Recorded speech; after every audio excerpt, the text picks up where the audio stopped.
In the 90s, Playmates Toys made the deepest line of Star Trek action figures in history.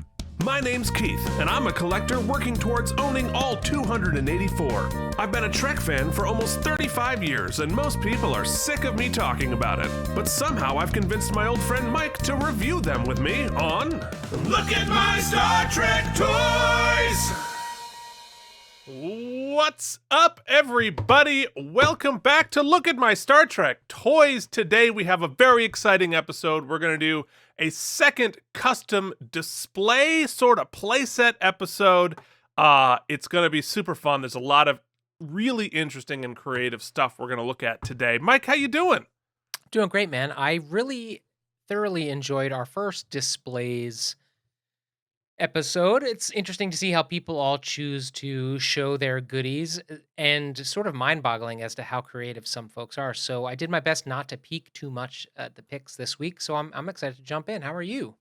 I'm doing okay. We've been doing all sorts of crazy Star Trek content. Our Deep Space Nine review show has launched. If you're subscribed to us, it's already in your feeds. It's already coming in. But if you haven't, do us a favor, give us a like, give us a subscribe, so that and the notification thingy. So when we drop a new Deep Space Nine episode, you'll be notified. And also, Mike, we have this way of soliciting money from them. How are we doing that? Yes, we are. Keith and I both work full-time jobs and then some. And so we ask of you only to like and subscribe. And if you are capable and willing and are so inclined to help us out financially, you can do so at patreon.com/K&AM. Spell out that and. We've already got a few patrons.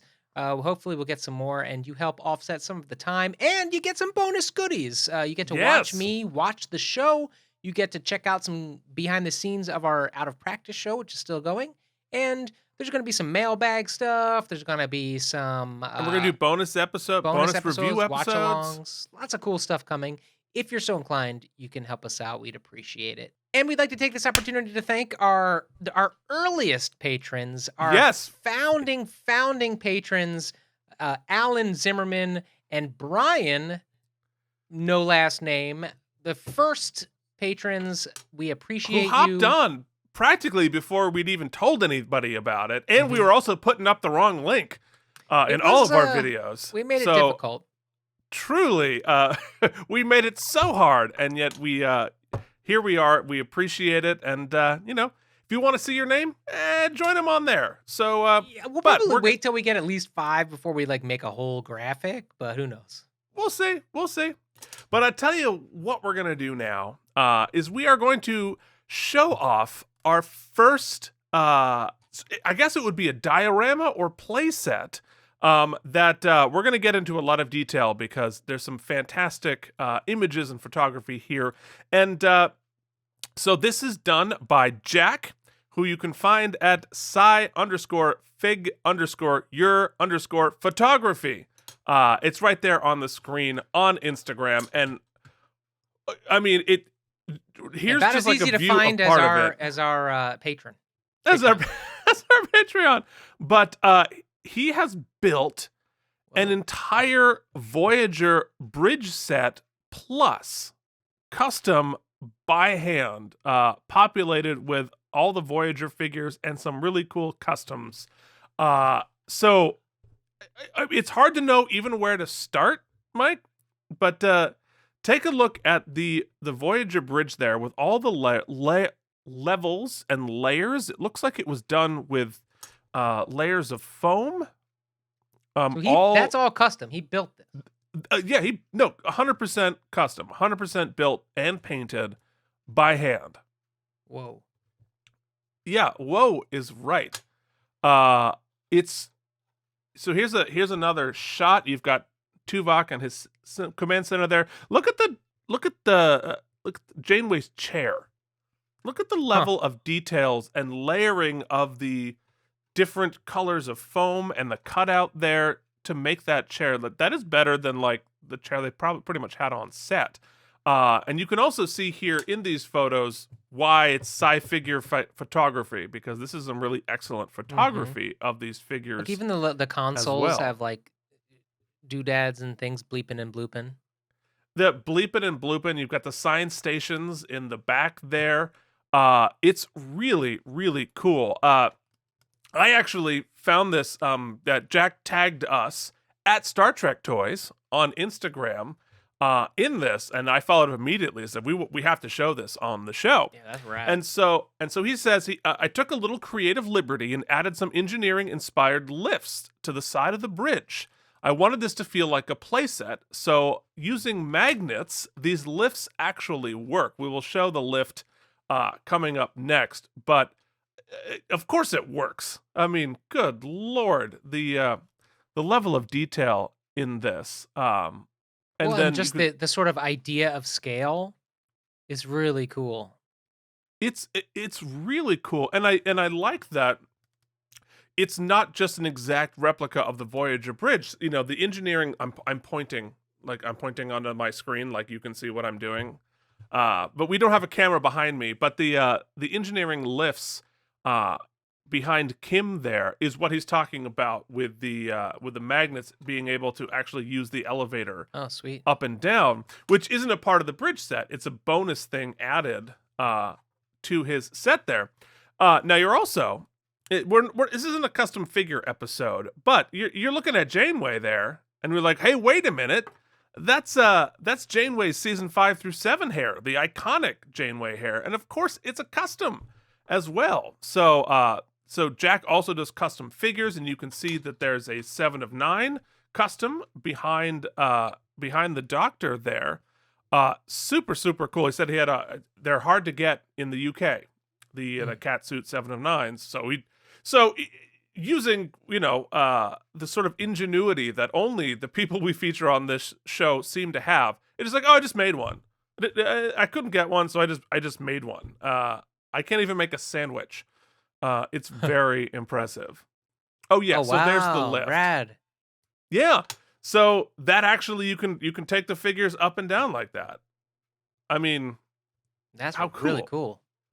Really, really cool. And it's also, I think you said on one of the episodes the incredible, impressive work you do with 3D printing and computer modeling and that kind of stuff.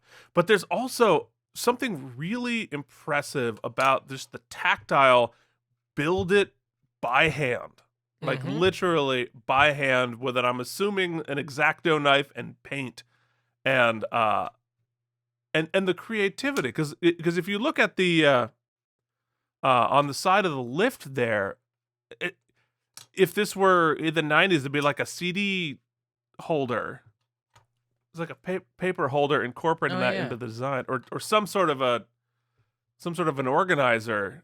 But what I think is really cool about it is that's how they built the real sets too, and the real props. Like it was all sort of the same way. You found stuff that looked sort of cool, sort of interesting, and you cut it apart and you glued it and you soldered it and you made yourself a phaser. Like so many of the original props and sets and ships were done this same way. Yeah, and there's something really special about, and this goes with the custom figures as well, but especially on the displays, there's something really unique that it's one of a kind. It's your thing, right? Yeah. Like I'm all for the OCD, really specific, just put them all on a shelf and have them perfectly aligned, all for it.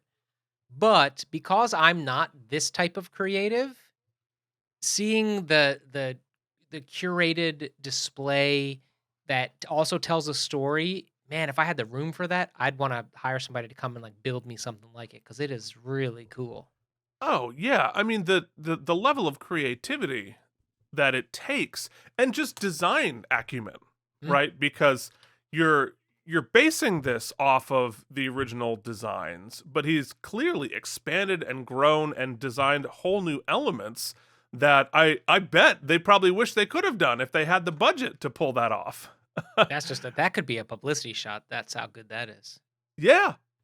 Oh, absolutely. I mean, it's really cool. And you're right. Like I would love to have this. I wish it could be mass produced, but it can't. But I love the strut. I'm pointing again. I love the struts in the back there, and the height, because these play sets don't really have a lot of height. Right. But this one, I mean, your ceiling height. I mean, you get a lot in the real estate market with a ceiling height like that. But the paint job and the photographer. So that is some really, really cool stuff from Jack at Sci Figure Photography, with some underscores in there. But you think we're going to be done with Jack's work, but we're not, because we are now going to look. He built himself a Borg alcove. So continuing this, right? So you can almost feel the steam coming up.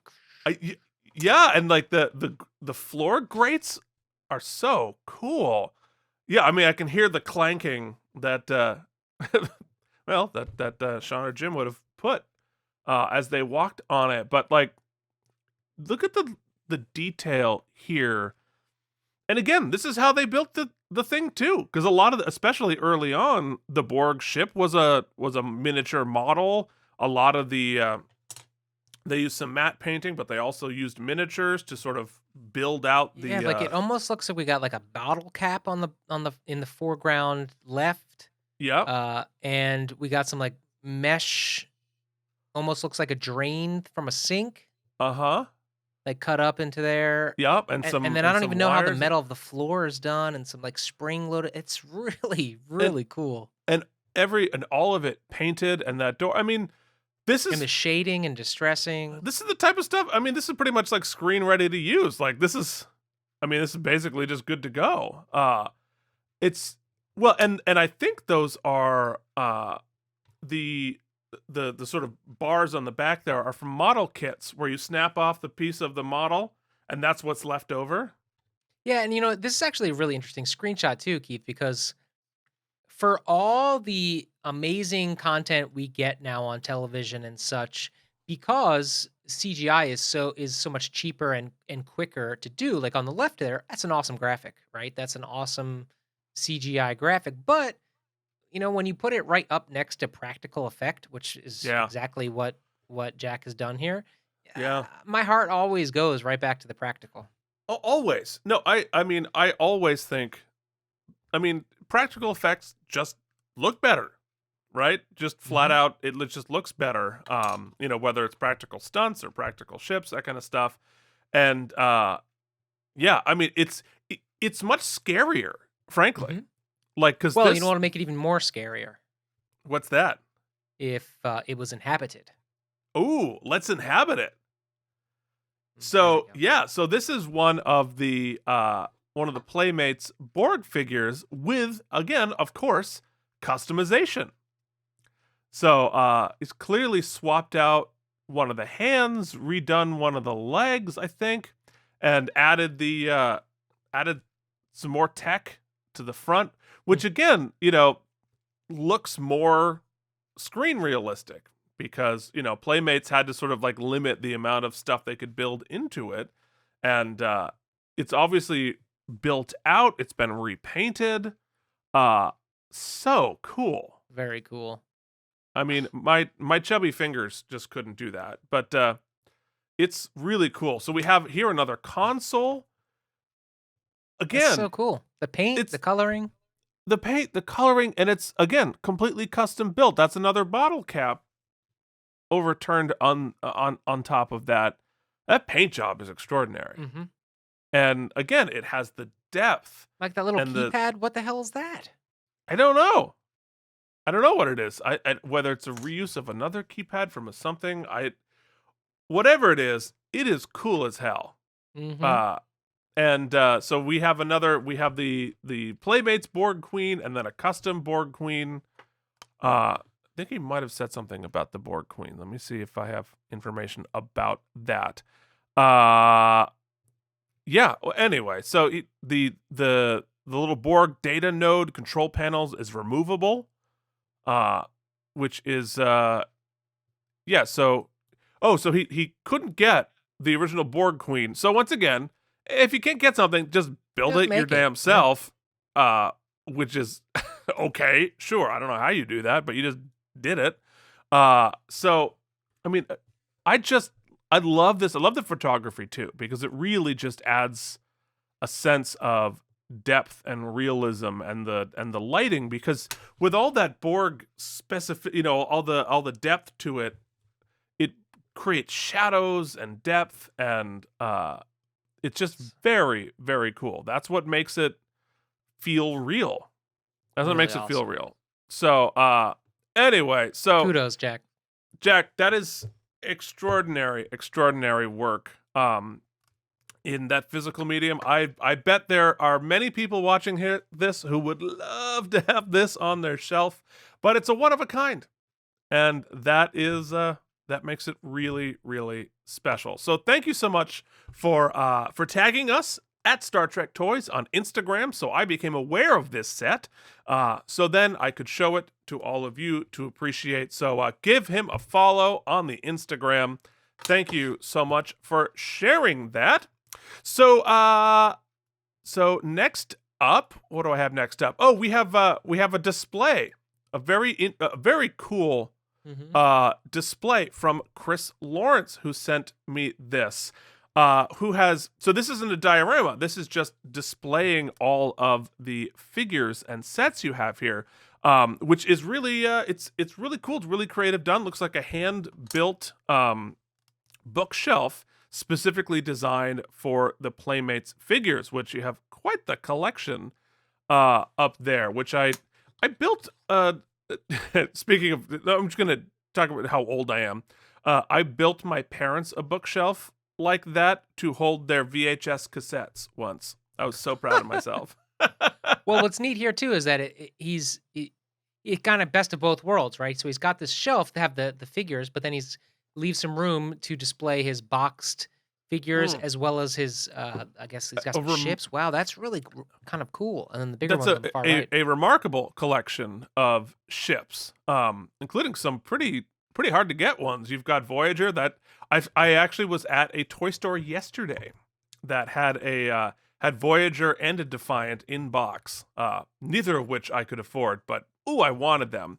But one thing that I like about the display, talk about creative ways to display your stuff, is the ships are hanging from each other. That's what I was saying. Like I love a ship. I thought the shot glass idea was great. I forget who suggested it was that. JD, yeah. But there's something about having those ships suspended in air, right? I did that when I was a kid. Right, I took fishing line and I suspended the ships above my bed when I was a kid, and I had my uncle stayed over Christmas, and he was like, I woke up and I almost shat myself, like I was under attack because there was a huge phaser battle going on above my head. But I think it's really creative, especially with space, to suspend them from each other. Very, very smart. Oh, now if you got some of that tech now where you got, it's just picture it. You've got the ships suspended, right? But then you've got one of those, like the lights off, and you've got one of those like space machines, like you've got, Keith, that like gives the space aura on the, or Starfield or something. But throw a projector up there. Yeah. Just project it, and then if you're gonna run the wires between the two, you gotta wire the LED lights so that they're on perpetually. I suppose when you're just hitting the buttons. All right. Well, we have our dreams are bigger than our budget, but I do. That is true. If you'd like to join the Patreon, it's yeah, right. Anyway, and you've got a bunch of the 9-inch figures. Very cool display. Chris, thank you. Sending that in, Chris. Very cool. Thanks for sending that in. If you would like to send your display in for our next display episode, you can find us at Star Trek Toys.